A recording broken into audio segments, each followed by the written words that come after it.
This is the London FinTech Podcast, brought to you by your host, Mike Ballerman, bridging the worlds of suits and t-shirts, of finance and technology, bringing you insights, stories, and inspiration from the golden age of opportunity and innovation happening in London right now.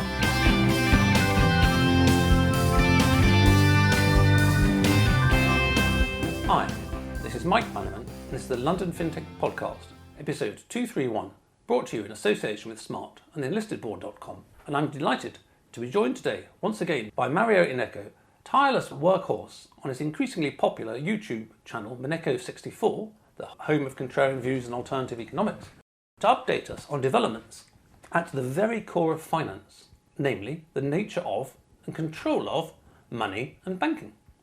These are topics that, of course, not just affect us who are interested in finance and fintech, but absolutely everyone in the world who uses money daily, so they are of critical importance to track and understand. Mario sets a record for the shortest ever return to the LFP, having been on the show in February this year. However, events are moving at pace, and there's much new to discuss and to share. In LFP 197 in February 2022, we originally discussed money in the 21st century and a huge range of topics: the ballooning printing of fiat, QE, MMT, government debt, CBDCs, crypto, de-dollarization, hyperinflation and gold, certainly a value for money episode. Earlier this year in LFP 220, we focused on what I feel, certainly amongst the people I know, is actually a very obscure topic, but one that's of incredible importance. Namely, the little recognised connection between the nature of money, which is seemingly a very abstract thing of interest only to a few, and social and ethical collapse. Precedents are legion, notably revolutionary France and the Weimar Republic. A century of the Federal Reserve and 50 years of the gold standard now have surely led us to something that will, in history books, be another precedent when someone does a podcast like this in a century or two's time. We have infinite warring by the so-called West, which is more accurately perhaps described as the globalist US empire, and moral, ethical and social collapse, with a governing class increasingly comprised of kleptocrats, oligarchs, sociopaths, hell-bent on tyranny and autocracy. At an FS level, we see this with CBDCs. We're already getting a taste of what happens when you allow the permanent state control over the detailed use of money, with financial exclusion, which has now reached the likes of the UK's most influential 21st century politician, Nigel Farage.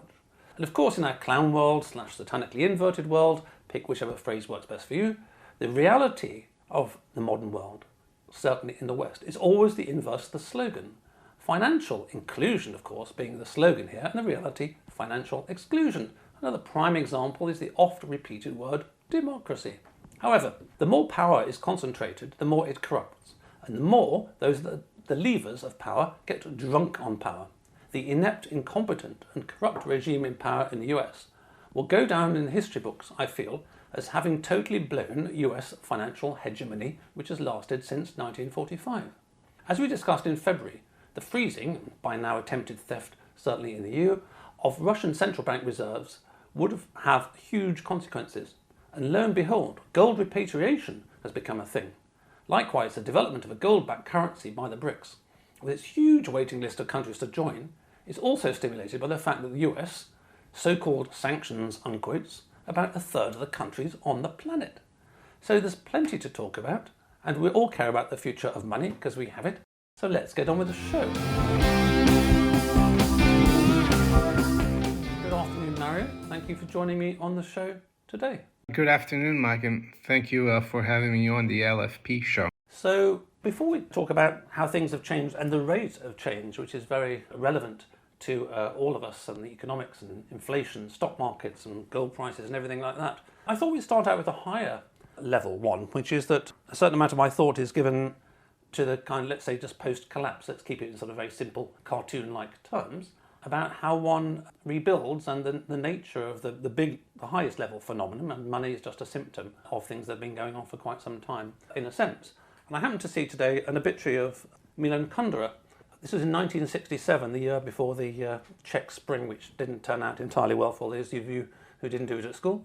Quotes, Kundera denounced the vandals in power, living, quotes, purely in their own immediate present tense, who are quite capable of turning their country into a wasteland, with no history, no memory, no echo of beauty. And he also said, and this is talking about recognising dissidents then and perhaps now, actually. I recognise this one in terms of the dissidents that I meet, or dissidents on all sorts of fronts. I could always recognise a person who is not a Stalinist, a person whom I needn't fear. By the way he smiled, a sense of humour was a trustworthy sign of recognition. And I was actually thinking, what differentiates the dissidenty people over the last few years, whether you're dissidenting on the nature of money, as you have been for 20 years, Maria, or whether one's dissidenting on injections, or whether one's dissidenting on climate change, or whatever. And I think there is this quality, there is this kind of almost old-fashioned quality these days, which is that these people are just very human and can be quite silly and quite light-hearted. Whereas if you look at the permanent state, the Bank of England or the Treasury or big banks, people are increasingly robotic, a point that Ian McGilchrist has made. So, yes, how do you see this whole thing about those people who are increasingly having to go along with increasingly wacky agendas? And we were talking beforehand about your interview with a chap I like, Rafi Farber, who's on your show a few times, and he dissents against the nature of money, he dissents against the nature of woke, he's fairly orthodox Jewish, he's always wearing his skull cap, and many other things, including the injections. But notwithstanding all that, he's got a great sense of humour and he's a bit crazy, which really makes one love him. So how do you think all these things mix together, sort of thinking for yourself, dissidenty, and then how do people who, like you, stare into the darkness every day and find out what's going on and report it to us all, how do you do that without, in the immortal phrase, the darkness staring back into you at some point? I started looking into things like the nature of the monetary system, whether we had a free market back in the late 90s. And yes, staring into the darkness and then seeing a bright light, it can be... I always want to know the truth. That's how I keep saying. And I think the old saying, the truth shall set you free is interesting. And also, to know what's going on as well, I think gives you an edge over people. And it's one of the reasons why I started my channel, to try to wake people up and talk about things. And, there are people who won't listen, and you can't really help those people. But you mentioned like the Bank of England and the big corporations, they're playing this agenda. But the other day I met this guy playing golf, and he worked for Credit Suisse. And at one point I was talking to him about things, that I was getting tired from walking up hills, and it could be long COVID. And he said to me, I was surprised, oh yeah, COVID sponsored by Pfizer. So this is a guy working for... So I think within these institutions, a lot of people are waking up even, but they can't really say anything because they got to toe the party line. And it's interesting that you mentioned Czechoslovakia. At the time, it was Czechoslovakia, the Prague Spring, because a lot of the Eastern European countries, you meet Eastern Europeans sometimes here in the UK, and they're all quite awake, maybe because they went through this just, up until 30 years ago. They went through it for like 50 years. So, what about smiling and laughing and taking... Yeah, I think because, like Rafi, the powers that be want you to be scared, want you to be inactive. So I think you have to do the opposite. And that's the way, I face this. Yes. When you said the truth will set you free, certainly my experience in the last 3 years of the truth setting you free is actually, the funny thing is, if you're just open-minded, and I will start from the basis that I don't know anything, I've got a few presuppositions, and they may be roughly right or roughly wrong, but then you just go and listen to what people say. It's actually not too hard to find, but I found less that the truth will set you free than the truth will make you lonely. It may be different because you've now got followers on your channel who are not crazy because they listen to you.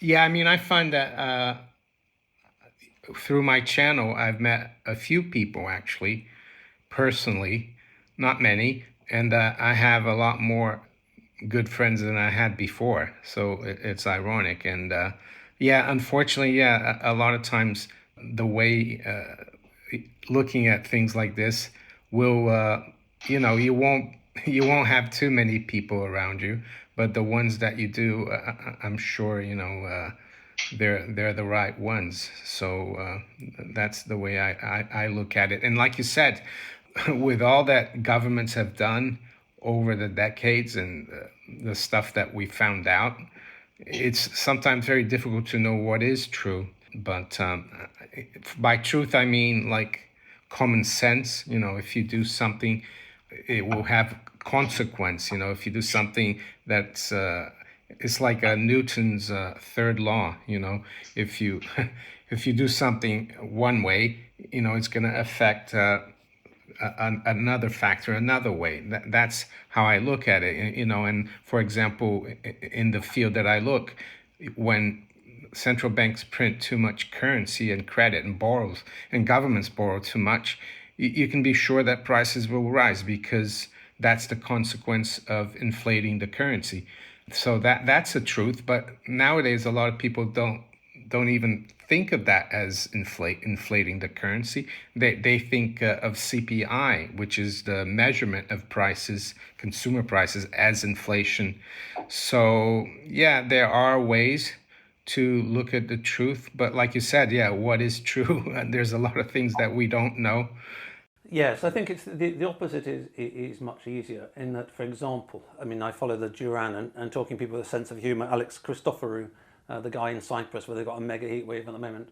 He's got a very good sense of humour. He has always a good clown world. He does imitations and all that, and he follows this terrible stuff on every dimension, roughly every day, as far as I can see. And I think that that's a good example, because they're not always right about everything. And I was watching them pretty much real time the other week with Prigozhin's rebellion, or whatever it actually was, or hissy fit. We may take some time to find out. And I think that one's on much more straightforward ground by knowing what is false.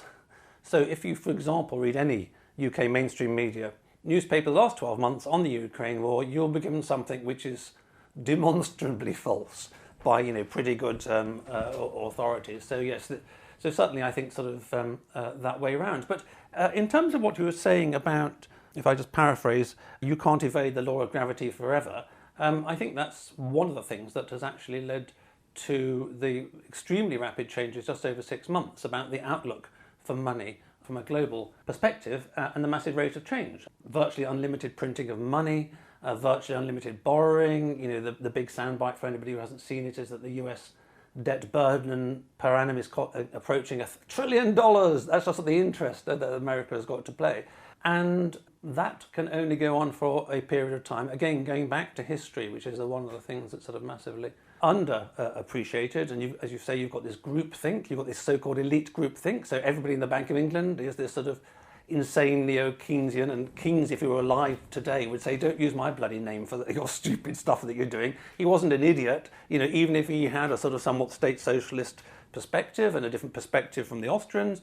But at the time, there was some reasonable debate, and it's like yin and yang. You need to see both sides of the equation. But I don't think he would have bought into it. And I did see last week, of course, that the Bank of England was pointing out that men can have babies and no doubt women can make them pregnant. And I'd much rather that they didn't intervene in the questions of biology, fascinating as they might be, and actually stuck to not having inflation at 10 times their target. But just overall, just to lead us into this, there seems to be a hell of a momentum. It's almost like the blow-off period. Yeah, things seem to be happening a lot faster. I think it was Hemingway who said that. How did you go bankrupt? He said gradually at first, and then all at once. And I think that's what's going on. And you mentioned the attempted coup in Russia, and no one talks about it anymore. It's off the news. Right now, it's something else. There's always a distraction. But I think the reason things are happening is because the money is bad, and they've created so much debt. They've created, and the debt creates a lot of problems because you have big government, big taxation, and the central banks are way behind the curve, and they've had to raise rates. And at the same time, you see people like Jeremy Hunt talking to like Martin Lewis, the money-saving expert, to try to stem the tide of foreclosures. And I don't think they're going to succeed. But yeah, a lot is happening. It just seems to, or maybe we're getting older and things seem to happen faster. But it's definitely not like in the 80s and 90s. I mean, things were a little bit, it seems to me, that interest rates were more normal. You had 5% rate was low, 6 and 7 was normal. Italy, I remember trading Italian bonds, they had double-digit rates. But now everything's gone from 0, and now it's up to like 4 or 5, and I think that's why, one of the reasons it could be to do with the money, how quickly interest rates have gone up, and it's creating several crises. Last year in the UK, in September, October, with the LDI and the defined benefit pensions, and then in March this year, you had the big, I think it was probably two of the biggest bank failures in the US, SVB, Republic Bank, and then you had Credit Suisse. So yeah, it's all happening, and something else could happen next week or in 2 weeks that out of left field. So I think it's related to that. The speed at which they've had to raise rates impacts everything. Yes, and hearing you speak there, I was just reflecting on that I was very fortunate to give up physics before I had to properly understand fast Fourier transforms, which is that any kind of wave can be created by summing different sort of sine waves. I kind of understand the theory, but I could never ever do the maths. So fortunately I gave it up, but there are many waves that are coinciding now. So we've discussed before the 1971 Nixon going off the gold standard, once again for more war at the time. So that is definitely reaching its fruition, as we'll talk about later in terms of the BRICS, looking at potentially, in a sense, reversing that. But also, one of the major trends is that actually, someone said the other day that GFC, the global financial crisis, is misnamed because it should have been WFC, the Western financial crisis, because there were plenty of parts of the world that didn't have these issues. But another thing, in terms of another wave you have to add on, it's like whatever neap tides, whatever it is, when the tide is really high and the moon's over here and the sun's over there. Lots of things going on at the same time. Another one, of course, is in a sense it's GFC or WFC 2, which is that in 2008 it wasn't repaired, and then, as you say, there's all sorts of things, whether it's social, ethical, but in particular governance. And it occurred to me the other day that it would have been inconceivable in the 20th century to have unelected prime ministers. It just didn't happen in Britain. But now we've got, I can't remember, 3 or 4 unelected ones, and the current prime minister was not even elected by the Conservative Party, and you've got Macron, who just passes some pensions legislation, and there's absolutely insanities. So let's just start with the banking. There's different versions, I think, of what's called debanking. Some banks, since we last spoke, have debanked themselves, notably Silicon Valley Bank and others, and there's regional banking problems in the States, and plenty of people expecting more banking failure. So banks are being debanking themselves. Nigel Farage in the UK has been denied an account by 7 or 8 now. As he said, he's received thousands of emails coming into him of people who've been debanked already. And then also, in terms of debanking, you've got this sort of the war against cash. So where do you see sort of banks at the moment? Where do you see banking per se going? Yeah, I mean, I think they're trying to move into the digital world. The reason they haven't sped up more is that there's still quite a lot of older people, that need to use the bank. But and I think maybe in 10 years, we could see all the branches close. I hope not. But debanking Nigel Farage. I mean, it's all about a lot of the compliance as well. I remember last month, or not last month, some months ago, I bought some gold. It was last year through online, and I got a call from security, and they wanted to know why, what did you spend your money on? and I said, I don't need to tell you, it's my money. And they said, oh, if you don't tell us, we're gonna freeze your account. So they're very strict, and I think it's all to do with control. They want to be in control, and it's got to do a lot with what's happening to the money, all the debt. The more they lose control, the more draconian they get, because they want to make sure that you keep the money within the system. I mean, it happened back in the 1720s under John Law in France. He banned. He blew up the Mississippi bubble, and he banned at one point people using gold and silver. So yeah, it's not surprising. And if I had to say what's going to happen in the next few years, yeah, I could say, yeah, we're going to have the Britcoin and CBDCs, and they'll have control of over all our monetary transactions. But I think that's easier said than done. I know that they're pushing for that. But I still have hope that the way they're running things now, that people will lose confidence in them and say, why should we entrust you with a new system if you couldn't keep the old system and you destroyed it? So it's like a two-part answer, I guess.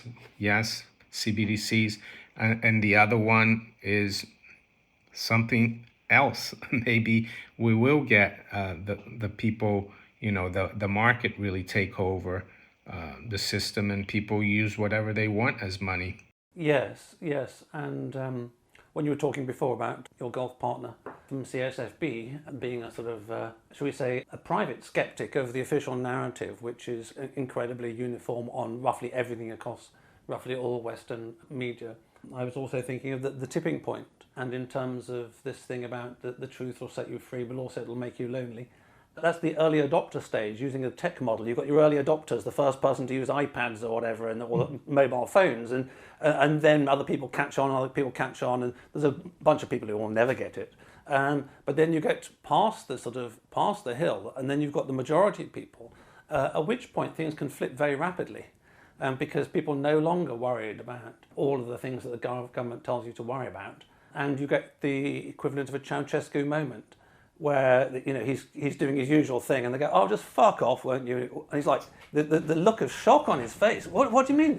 Don't you know who I am? And then it suddenly just pops like that. I mean, I think so I'm ultimately positive because I think more and more people are waking up to the way things are. And not just that, as we'll come on to, I think the BRICS are showing the way. They do not want to go down the toilet in the same way that the globalist empire is taking itself and Europe. I mean, one of the things that did shock me, though, I thought, well, I should Google CBDCs just to catch up on the news. Of course, you can't find anything of interest. And it's all, oh, how wonderful they are. And, one tech site was saying, oh, it's tech, and tech's wonderful. So we need more of this kind of stuff. Technology solves everything. Oh, God, as opposed to creating problems.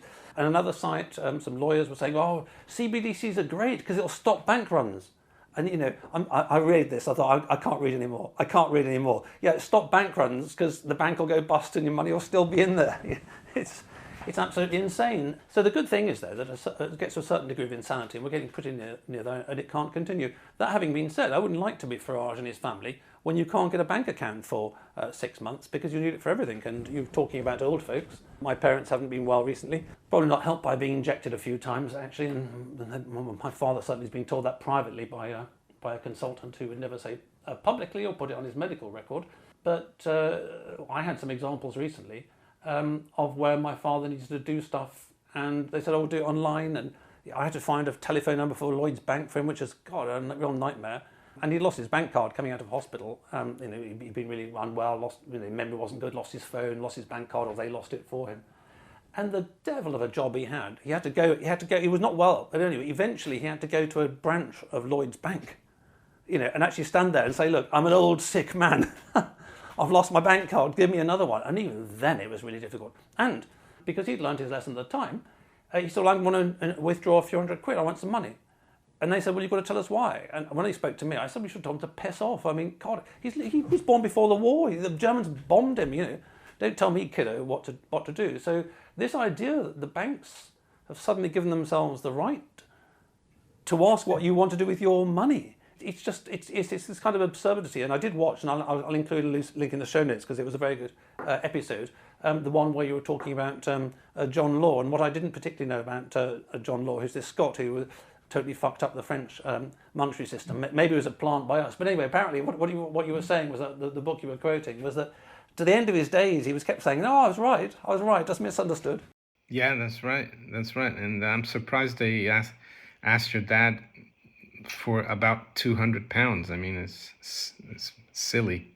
Yes, and I think that in terms of, if people are listening to this in 30 years' time and trying to phoenix from the ashes of Western Europe and the former Anglosphere, then I think one of the things they need to be aware of, and I've mentioned this multiple times about Ian McGilchrist, left brain, bureaucracy, robotic, rule-driven way of doing things. And going back to Sir Paul Tucker's unelected power, one of the fundamental problems is massive bureaucracy in everything. Massive bureaucracy in megabanks, massive bureaucracy in big pharma, and as Max Weber predicted a century ago, and as George Lucas leveraged in Star Wars 1, having a vast command and control bureaucracy makes it super easy to be a tyrant, because you just go to the head and you say, look, do this, and they all do it. And going back to democracy being a word which is more in absence than presence at the moment, I've been very sceptical on the podcast to the younger whippersnappers who are perhaps half my age or something, on this whole anti-money laundering. Money laundering's bad, and know your client, and all this kind of stuff. Yes,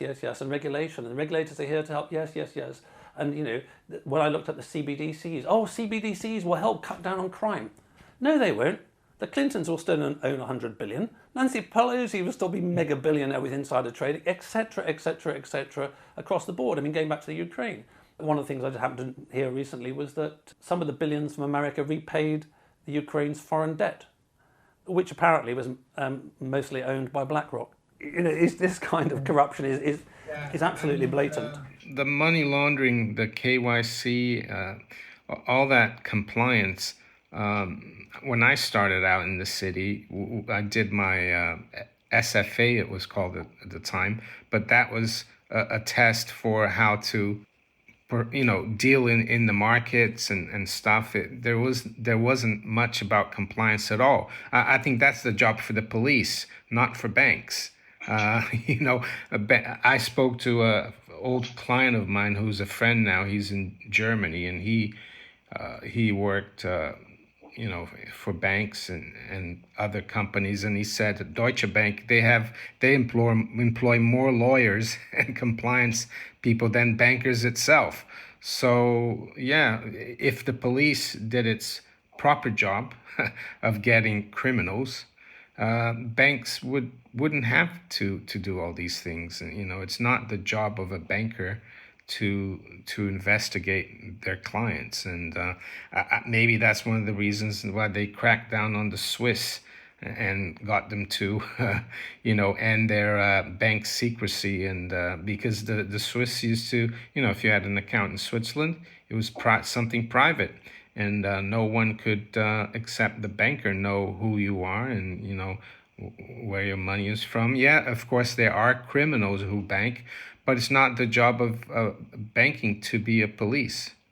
Yes, I was fortunate enough to join the city in the beginning of '85, before Big Bang. And there was, off the top of my head, until the early 90s, no mention of compliance. There was no FCA, FSA, anything like that. And as Sir Paul Tucker said when he was on the show, in the 1970s, he said the Bank of England wasn't responsible for regulating banks even. It wasn't even overseeing the banks, it just change interest rates and that kind of stuff. And I think the important point there is that it's not just that Mike worked in 1985 before Big Bang. What does that mean? Well, what that actually means is that there was a system of finance which had been going on perfectly well for centuries, and there was a system of law, and the law did the thing, and none of us want to help criminals in the slightest. And if banks had a concern over somebody, they may report it to the relevant authorities and this kind of stuff. And it does come back to, I wrote a section of my book was called Emperor Palpatine Was Right. Emperor Palpatine from Star Wars, and Emperor Palpatine was right. Because when he saw the Galactic Empire taken over by unelected power and bureaucrats who are only following orders and rules and passing it down this logical, left-brained way, he realised that it was ripe for takeover because you just needed somebody at the top. Okay, so look, since we spoke, I think especially, was it Nigeria or Kenya, I've forgotten, sorry. CBDC attempts which have gone down like a lead balloon with the populace. You've got the whole stuff with the Dutch farmers and all this kind of thing. So pushback is starting. But so if one of our main topics is debanking, like some banks have debanked themselves by going bust. Others we suspect will do. Individuals are being debanked and literally cannot operate in society. All this financial inclusion, no, old folks are finding it really tough. If you're 89 and born before the war, my father's not bad with computers, but after being ill in hospital, etc., etc. And then the decashing as well. The other thing that I think of is the what one might call degolding, which is that a lot of the gold for places in the world is held at Fort Knox and the Bank of England, allegedly. And this is something you've covered on your channel a number of times, Mario. Back in the States, Ron Paul, bless him, for some time has been saying audit the Fed as well as end the Fed. And there's a big question over the hypothecation of gold, i.e. the lending out by the Bank of England of gold, and whether it is all really there. So maybe you'd like to bring the audience up to speed about this whole repatriation of gold and the whole number of things that follow from it. Yeah, and I think, Germany back in 2013, the Bundesbank, they asked the New York Fed, because actually it's the New York Fed. Fort Knox, I think, is supposedly the U.S. gold. They asked for 300 tons to be repatriated, and it took 3 years. And you kind of wonder, why 3 years? Venezuela, Hugo Chavez asked for 160 tons from the Bank of England in 2011, and he got it in months, shipped to Caracas. So the problem there is that the New York Fed, they have a gold vault. You can go on their website and some beautiful pictures of all the gold. But all that gold is held for foreign central banks or sovereign wealth funds or maybe the IMF. And I think they hold it there. They say it's because of, the history of gold and Bretton Woods, countries by tradition kept it there to pay their, they got paid for surpluses from the U.S. Treasury. But we haven't had that system for 50 years. And the Bank of England, the same. They keep, they've got on their website, they've got about 160 million ounces of gold that they keep for other countries, or about 5,000 tons.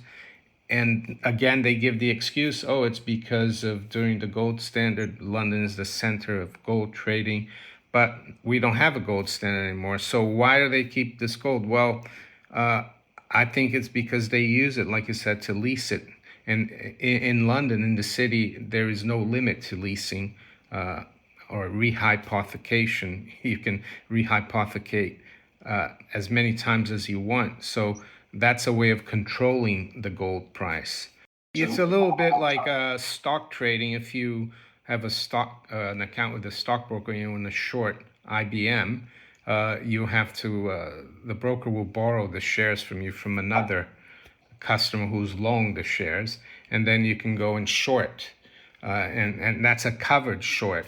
But what the Bank of England does and the New York Fed is they will lease, let's say, 100 tons off 1 ton to a bullion bank, and they will go and sell 100 tons on the back of 1 ton. So this naked short selling, that increases the supply of paper gold, not real gold. And that's why a lot of times, even though gold has gone up a lot in the last 50 years, it hasn't gone up in a straight line, because if it went up in a straight line, people would get out of the fiat system. So they have to make it scary for people. They have to make gold drop sometimes, and scare people out of the market. And I hear a lot of people who have asked me over the years, where can I put some money at? And I talk about gold, and the first thing a lot of people say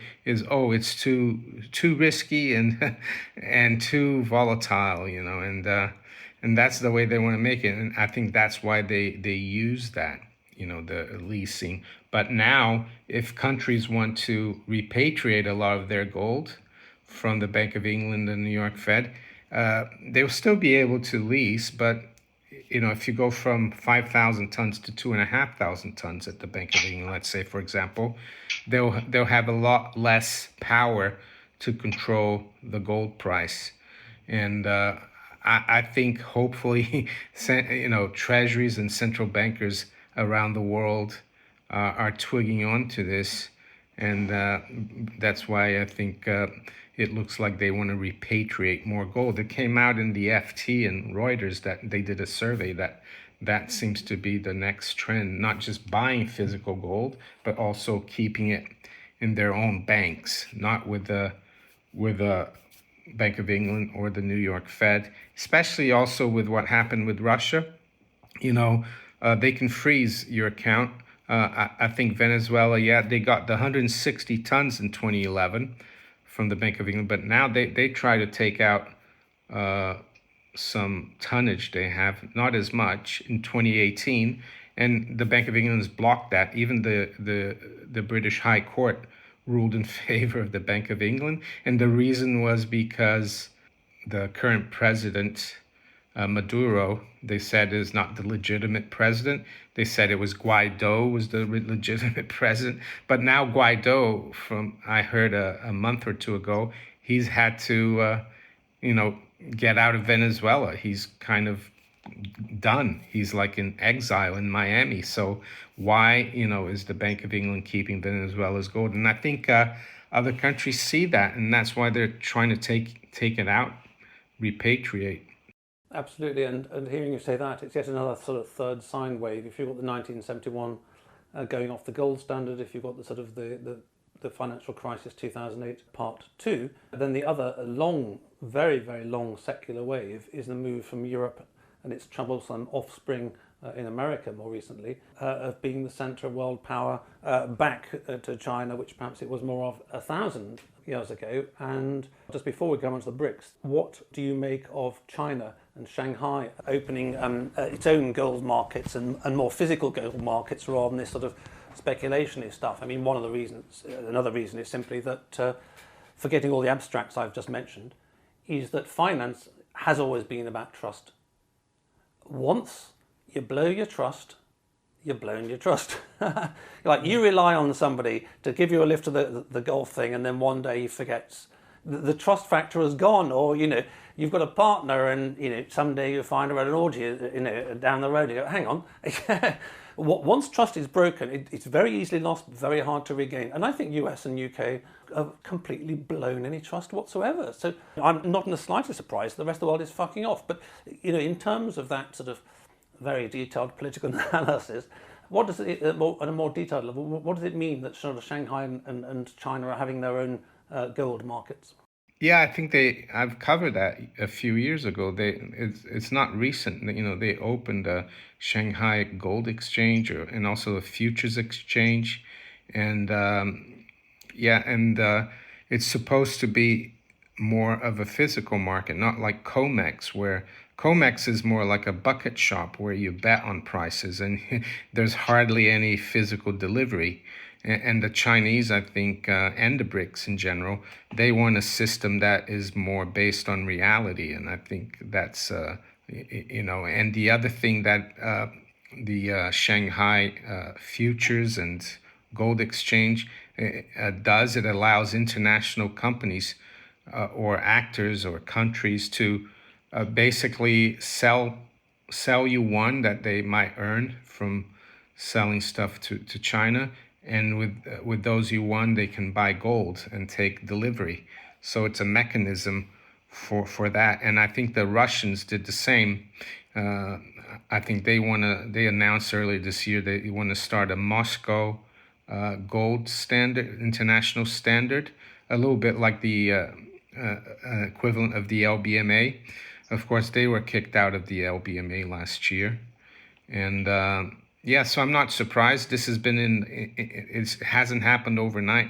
I think the Chinese knew that they had to create these exchanges, and they also trade a lot of the base metals. And you talked about trust. Look at what happened to the LME. They canceled trades. Was it early this year or last year? The nickel, they just canceled trades. And I think now Paul Singer, who's like a very tough cookie hedge fund manager who actually won a case against Argentina, he's gone after them because he thought his fund had made millions, and then they just decided to cancel the trades, which I would have laughed at that back in the day, when I was. I wouldn't have believed it. Yeah, you can't cancel a trade, and if a client asks you, "Oh, can you cancel a trade?" Like when I traded futures, let's say he bought something and he said, "Oh, I didn't really mean to buy it."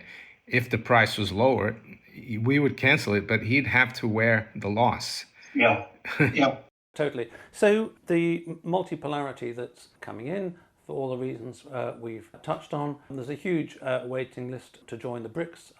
Understandably, if I was any country not in the American ambit, I'd be doing that. And actually, some of them I think, isn't Japan or something, which has got its own crazy monetary policy? It's a different story entirely. And also, maybe even some Western countries are sort of sniffing around joining the BRICS because rats love leaving a sinking ship, or at least sort of preparing for which direction to swim, shall we say. But since we spoke last, there have been a few more leaks / rumours / indications. The Russian embassy in Kenya and an article on Russia Today about the BRICS, and if not a gold-backed currency, then at least a gold-backed medium of exchange, which in a sense is following up the increasing amount of trade done away from the US dollar. Saudi, China, Russia, India, these massive powers, unsurprisingly, aren't interested in the American rule-based orders. Putin famously said, yes, rule-based orders fine, but whose rules? And there was that famous handshake between Xi and Putin after Xi had visited Putin in Moscow, where his parting remarks were in front of the cameras, something like, we're creating history, which of course, okay, yeah, in what way is that in particular?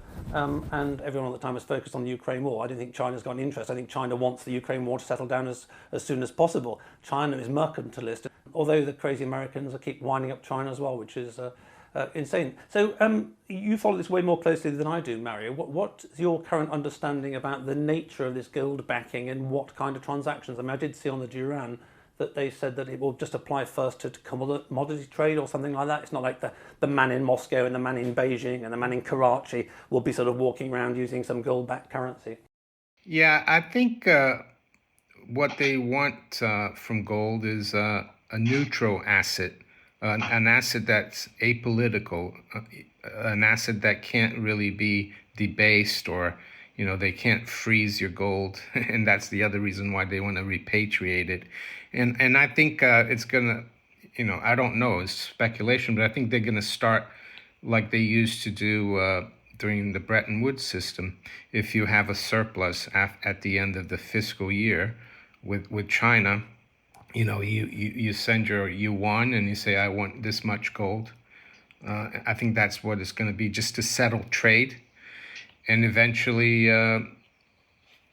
it will evolve into something else. I don't know. I mean, they're supposed to meet on August 22nd, the BRICS summit in South Africa. I think maybe we'll hear more then, or even in the interim. But some people would argue, like Rafi Faber, that that's the wrong way to go about it, that you need it come from the bottom up, people using gold, and it develops as a system. But unfortunately, that can't happen right now because people have been switched off from sound money for many, many decades. So maybe it is the right way to go about it. And I'm not saying that BRICS nations are, they're run better than the West, but at least they're trying to get from under the West. I think that's what they're trying to do. And I'm not judging whether, governments in those BRIC countries are corrupt or not, but I think it's just like a macrocosm of what's happening to people like you and me. For example, we want to be outside the system, and it looks like the BRICS want to be outside the system or have an alternative. So yeah, that's the way I see it. They'll probably start it. You can't start right away like people are going to be using gold coins and silver coins. It's more for sovereign accounts, I would say. Yes, you've got to start by slowly relating things to something that isn't going to flap around all over the place, or the politicians can't just print. And in terms of the governance of these countries, again, I'm not praising the governance of China. I'm very interested in Chinese culture, as listeners will know, but I wouldn't want to live in China, and I'm not entirely sure my former master, who was from Hong Kong, would want to live in China. And equally, Russia. I've always had a lot of respect for Russia and Russians, and like a lot of people of my generation, absolutely aware that without Russia, we would not have easily, at the minimum, beaten Hitler, and Russia was absolutely essential. So I'm very positive towards Russia. But Russia and China, I think it's and Saudi, although Saudi is a much more recent country. Russia and China are continuing with traditional forms of governance. China is run now as it was 1,000 years ago. Russia is run now as it was 500 years ago. There are, of course, some differences, but the basic essence there. The massive departure is that the UK and US, who seem to be leading the way, are not run at all like they were 20, 30, 40, 50 years ago. We had a Labour government for most of my childhood before Thatcher came in, but they were all absolute patriots. They were men who predominantly fought in the Second World War and in America. The same applies there. Okay, so look, on Rafi's point about the bottom up, I think that you can see a bit of bottom up in that there are these US states that are sort of legitimising the use of gold again. So that is a state. There's not quite an individual bottom up. I mean, you and Rafi can trade gold coins with each other for hamburgers or whatever. So it can happen both bottom up and top down. So I think the last sort of curiosity is that we've had this record amount of gold buying, and you came up with this brilliant phrase, backing up the truck. The central banks are literally backing up the truck, and you and I probably aren't buying as much gold as they are, but they're buying hundreds of tons of gold. And how the hell do they manage to do that without the price going through the roof? Yeah, I think, as I said, there's a infinite supply almost of paper gold, and that kind of keeps the price suppressed. And there's also the foreign exchange part as well. For example, in the UK, the pound has strengthened quite a bit in the last 9 months or so. It went from 103. I think today we're trading at 130. But that's happened many times since I started looking into gold and buying gold in 2002. I remember the pound was really strong up until 2005, 6, and it didn't do anything. But then all of a sudden, the pound topped, gold took off. So I think people just need to be patient. If you really believe, though, that the Bank of England has everything under control, that the government is going to pay off the debt and cut taxes and everything's going to be fine, then maybe you sell your gold and you buy gilts. But I think, this is just the way it is. You just have to be patient. Yes, and we will have to be patient with the development. I mean, special shout out to all my listeners, not in the American globalist empire, because I think you may be having it a rather smoother time over the next decade. But before we wrap up the show, I'd like to thank all listeners out there, especially those in BRICS and those gearing up to be in BRICS, and my band partners at the podcast. Smart is transforming pensions and retirement worldwide. Their leading-edge retirement tech platform propelled them to success in the UK. Now they're operating on 4 continents and working with partners like Zurich and JP Morgan. Find out more at www.smart.co. Enlistedboard.com, your guide to entrepreneurial governance and how you can start making your board an engine of growth today. So, Mario, just for the dessert course, maybe secondly you can mention your affiliate links, which I'll post in the show notes for people who want to get gold and such for less than the list price. But before that, how do you see the next 6 months going yourself? If I can ask you the sort of typically impossible question, what do you think is going to happen in terms of all these matters over the next 6 by the end of the year? And I'm smiling because you, having been in the city, will know the maxim that if you give a forecast, either give a level or a date, but never the two at the same time. The market's going to 10,000, or the market will do something by November. Well, one thing I was looking at today, it looks like the dollar index has topped and is definitely coming down. And the last time it happened, we formed a major top. And I guess I could be wrong. It might not be a major top, but the last time that was in 2001 and 2. And we had a massive run in not just commodities and gold. We had a massive run also in housing, the stock market. So I think we're close to a point where people are going to be happy with what the Fed has done with vis-a-vis rates and inflation. And we might even have an accident again, and they'll have to start stimulating again. That's what that is telling me.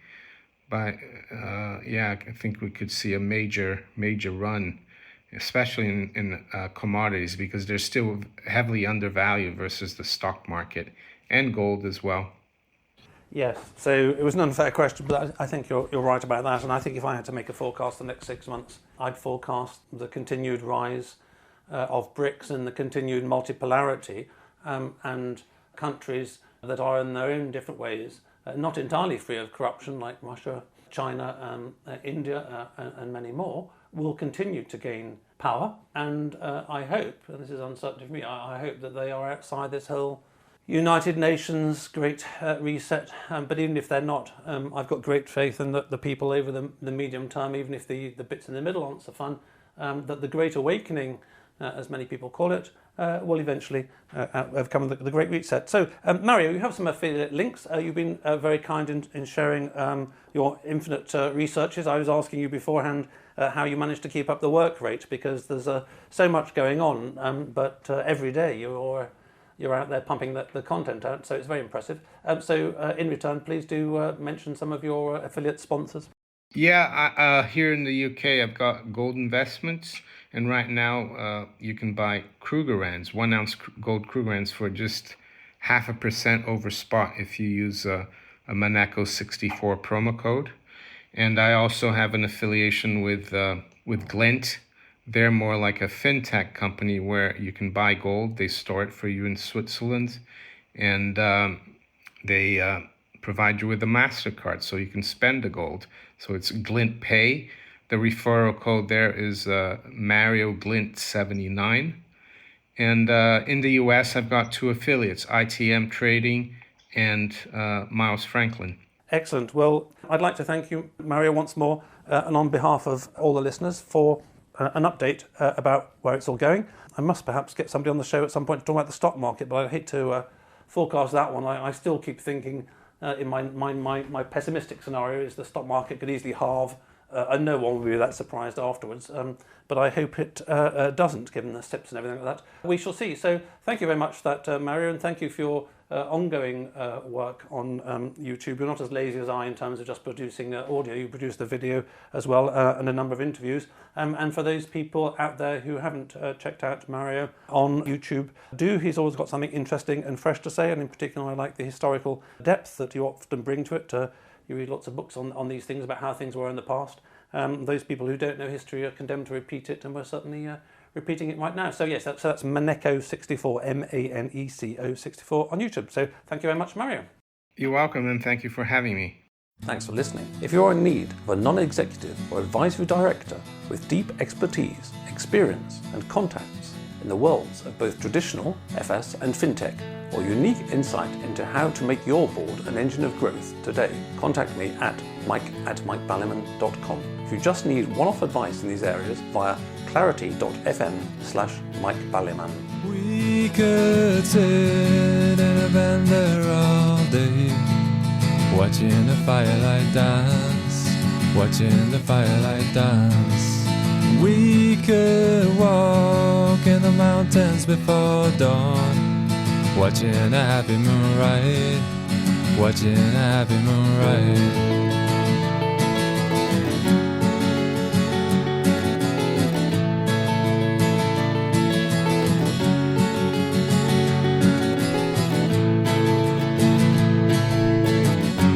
Come away from the city, with the tarmac so dead and the people so sad.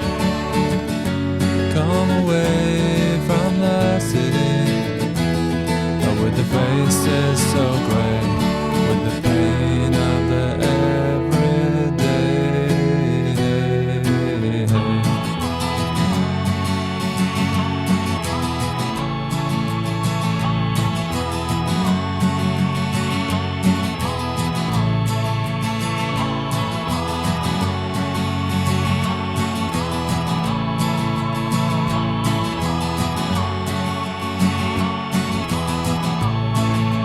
We are wild like the mountains and the trees. Can you see what I mean? Can you see what I mean? We fit in between the earth and the sky. Kiss the city goodbye, wave the city goodbye, wave the city goodbye. The city goodbye.